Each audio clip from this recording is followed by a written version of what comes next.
নমস্কাৰ, মই art and craft designer Pranavi Baruah. এখন মই ৱাল হেঙিং দেখুৱাইছোঁ। এইখন বনাইছোঁ কেকৰ প্লেটখন আৰু পিস্তা বাদামৰ বাকলি আৰু কেইডালমান জৰি। এইখন বনোৱা ভিডিঅ' মই আপোনালোকক আগতে দিছোঁৱেই।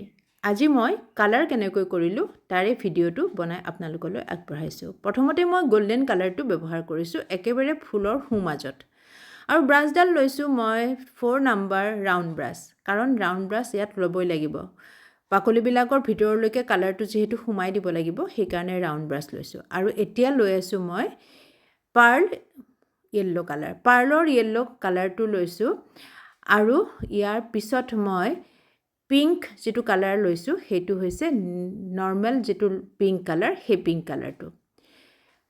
ইয়াত মই পিংক কালাৰটো আৰু ব্লেক কালাৰটো নৰ্মেল কালাৰ লৈছোঁ আৰু বাকী যিখিনি কালাৰ মই ব্যৱহাৰ কৰিছোঁ গোটেইকেইটা কালাৰ পাৰ্ল কালাৰ লৈছোঁ। কাৰণ পাৰ্ল কালাৰ কৰিলে এইবোৰ বহুত বেছি ধুনীয়া লাগে, চিকমিকাই থাকে।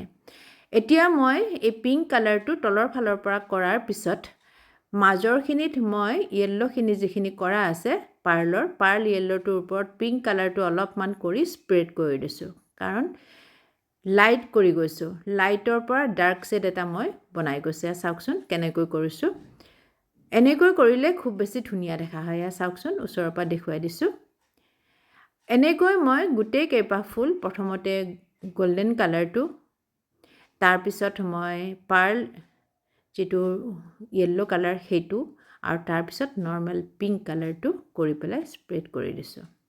যিসকলে নতুনকৈ মোৰ এই ভিডিঅ'টো চাই আছে আপোনালোকক মই অনুৰোধ কৰিলোঁ আপোনালোকে মোৰ এই ইউটিউব চেনেলটো ছাবস্ক্ৰাইব কৰি দিব, আৰু যদি আপোনালোকৰ ভাল লাগে তেনেহ'লে লাইক শ্বেয়াৰ কমেণ্ট কৰিবৰ কাৰণে নাপাহৰিব। এয়া চাওকচোন, এতিয়া মই পিংক কালাৰখিনি এনেকৈ বৰ্ডখন দাঙি লৈ ধুনীয়াকৈ তলৰ পৰা কৰি দিছোঁ, আৰু ওপৰত মই য়েল্ল' কালাৰটো আকৌ এবাৰ লৈছোঁ, গল্ডেন কালাৰটো আকৌ লৈছোঁ। এনেকৈ লৈ মই মাজৰখিনি লাইট শ্বেড এটা দিবৰ কাৰণে চেষ্টা কৰিছোঁ। খুব সহজ কৰিবলৈ আৰু দেখিবলৈ বহুত বেছি ধুনীয়া হয়। পাতবিলাকৰ কাৰণে মই ব্ৰাছটো লৈছোঁ 0 নম্বৰৰ ৰাউণ্ড ব্ৰাছ, কাৰণ পাতবিলাকত ধুনীয়াকৈ কামটো কৰিব লাগিব যাতে তলৰ বৰ্ডখনত লাগি নাযায়। আৰু পাতবিলাকত যি দুটা কালাৰ ব্যৱহাৰ কৰিছোঁ গ্ৰীণ আৰু ব্লু, দুইটাই পাৰ্ল কালাৰ হয়। গ্ৰীণখিনি মই পাতটোৰ আগত ব্যৱহাৰ কৰিছোঁ আৰু ব্লুখিনি মই পাতটোৰ পিছত ব্যৱহাৰ কৰিছোঁ। এয়া চাওকচোন, ওচৰৰ পৰা চালে আপোনালোকে ভালকৈ ধৰিবলৈ পাৰিব। পাতৰ আগটো গ্ৰীণ কালাৰ হৈছে আৰু তলৰ ফালে ব্লু কালাৰ হৈছে। তেনেকৈ মই গোটেই কেইপাহ পাত ফিল আপ কৰি ল'লোঁ। আৰু এতিয়া যিটো জৰিৰ কাম আছিলে মোৰ ঠাল ঠেঙুলিবোৰ, সেইবোৰত মই ফুলৰ মাজত দিয়া গল্ডেন কালাৰটো কৰি দিলোঁ। সেইডালো মই 0 নম্বৰ ব্ৰাছে ব্যৱহাৰ কৰিছোঁ।